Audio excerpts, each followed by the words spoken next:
Hello, welcome to Tarot with Tanya. This is 7 cards for 7 days, and we are looking at the week of Monday, August 11 to Sunday, I can't even read my own writing, 17th to August 17th.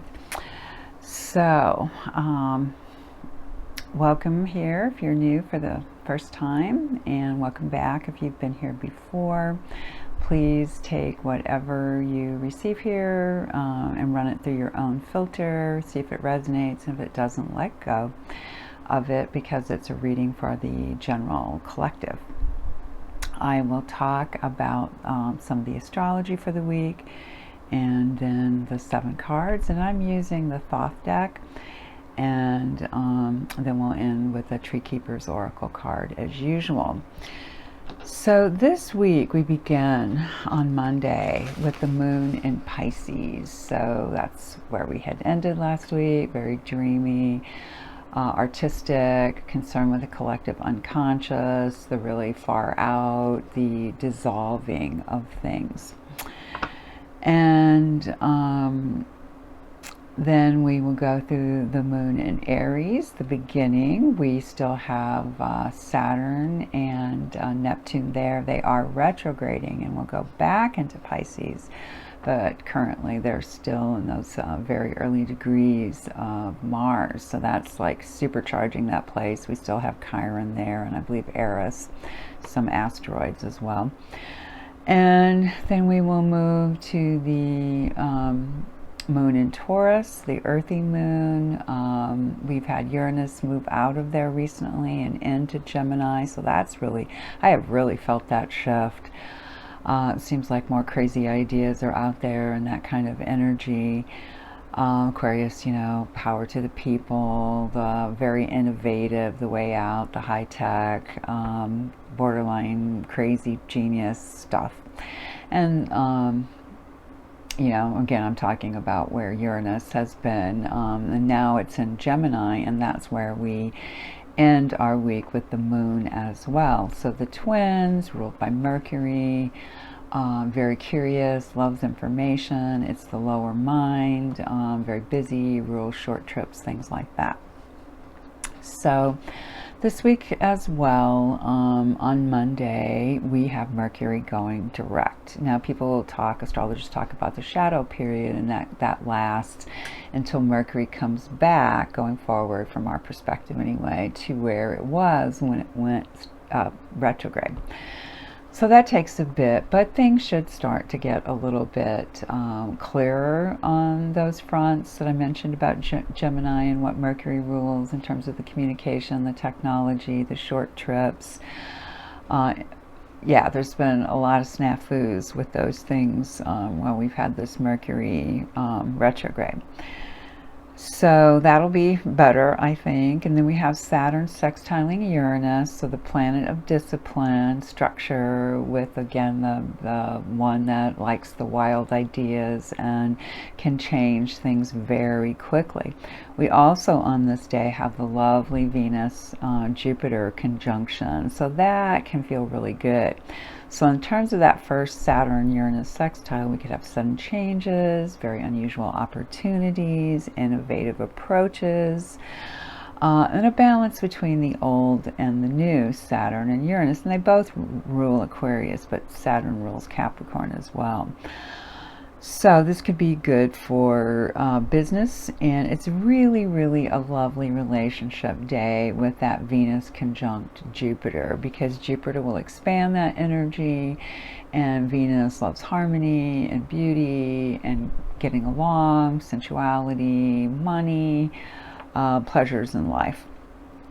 So then we go to Thursday, and now we have Mercury sextiling Mars. So Mars, action, will, ruler of Aries, so likes to initiate, get things done. So this is really good for projects requiring focus, quick decisions, competence, and courage. That's where Mars is bringing in that competence and courage. And it's confidence in our ideas, and that can lead to action. So it could be with an organization. No, excuse me. Sorry, misreading my own handwriting again. It could be argumentative. That would be the darker side of Mars. So it's just a good time to seize opportunities. So that's our week. Again, we have just these big Saturn, Neptune energies sitting in Aries. And like I said, they're going to later in the year retrograde back to Pisces. And then we'll get this time to reflect. But things are going forward and they are changing in big ways. And I'm sure everybody's feeling it. Sometimes it's exhaustion, sometimes it feels like a meltdown, sometimes it's a reconfiguration, a regathering, a rejoicing. So it just seems all over the place. And the cards are a bit all over the place too this week. We begin with the Lovers on Monday. So this is a Gemini card.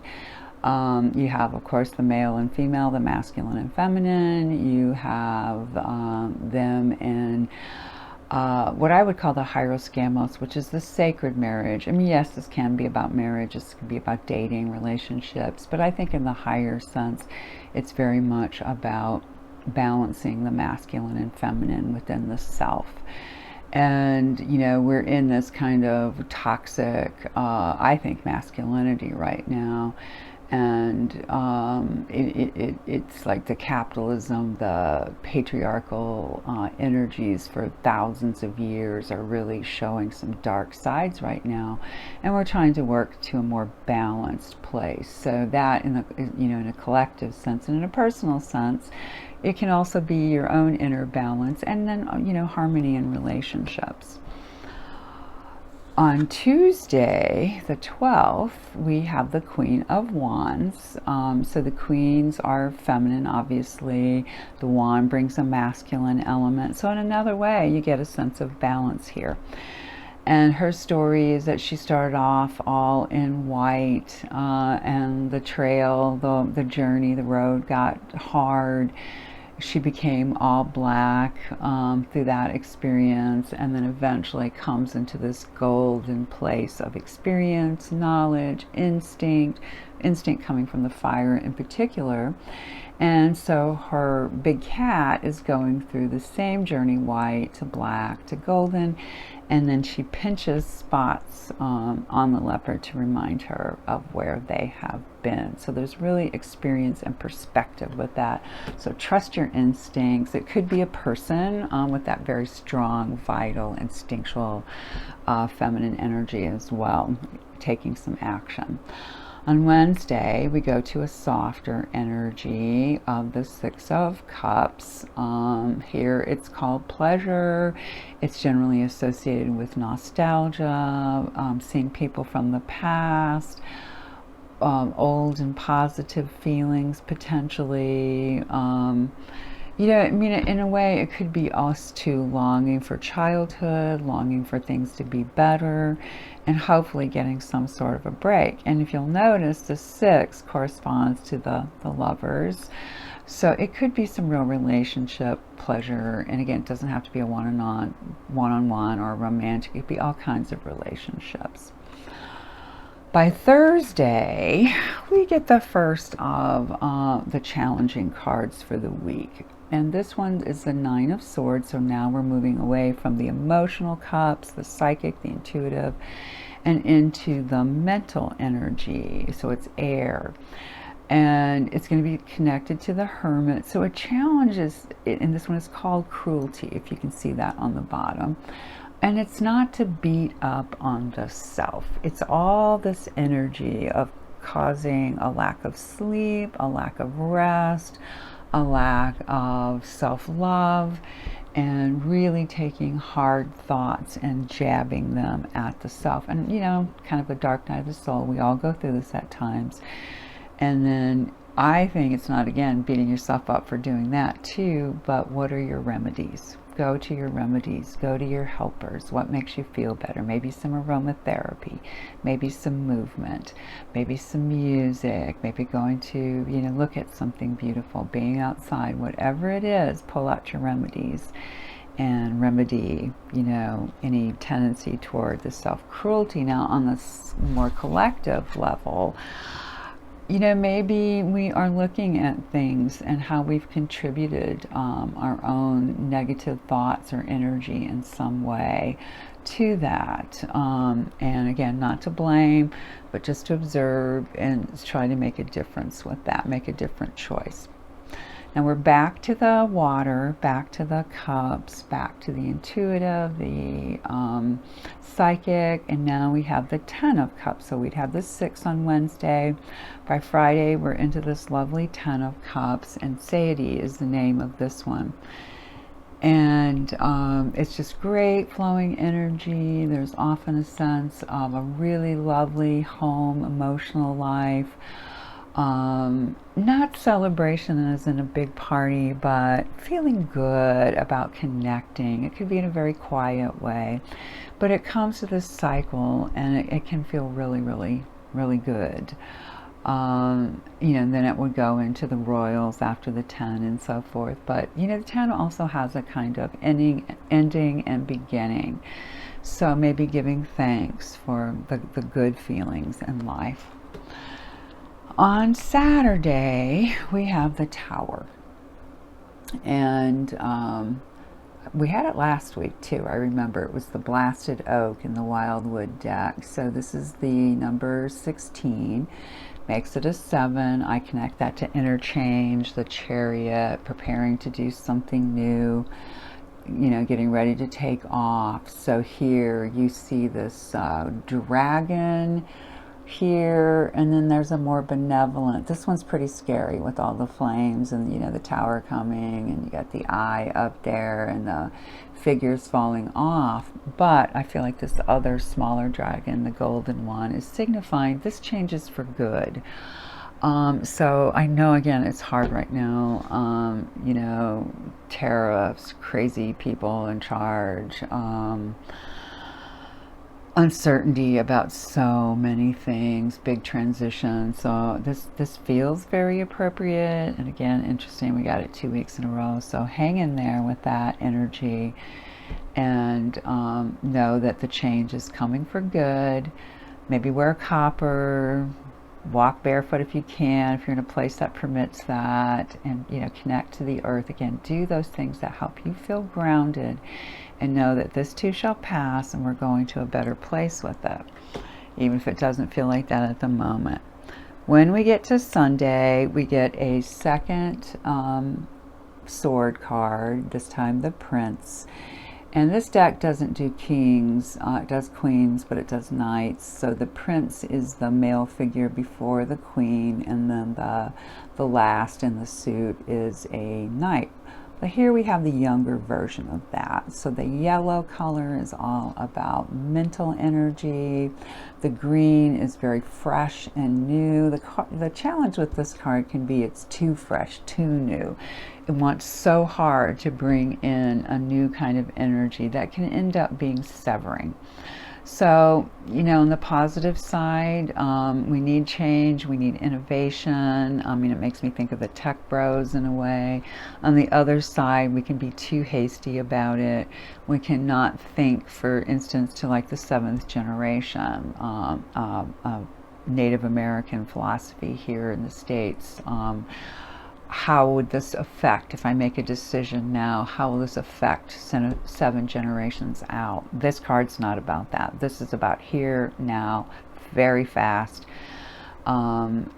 Severing, you can see that big old sword. So it can be severing truth. When I say severing, cutting out lies, revealing more truth, that can be the positive. But again, a too hasty energy on the negative. We might see this in the collective. We might see this in a more personal level. So overall for the week, there's a lot of pairing, really. We had 2 majors, 2 cups, 2 royal cards, and 2 swords. So, looking at the balance, and again, going back to that very first card, that's that masculine feminine balance, and how can we bring that into a better state this week? That feels like the overall message from the cards. The oracle card from the Tree Keeper's Oracle this week is Keeper of Forgiveness. I think these cards are so pretty to me, but this is number 41, and the book says, the rains of regret will come, as will the high winds of remorse and the storms of resentment. Forgiveness can provide safe harbor. Forgiving another doesn't mean you need to accept their presence in your life or agree with their behaviors. It does mean that you recognize carrying resentment is like poisoning your own well. That also applies to the relationship between you and you. Forgive yourself. It doesn't matter how big or little the error or how conscious or unconscious you were at the time of falter. When you forgive, you carry a golden umbrella protecting you from the lashing storm of bitter thought. And of course, that's what the umbrellas are about in our card here, that those are all about protecting ourselves from our own storms, with our self-forgiveness. And again, not carrying around resentment, bitterness toward others as well.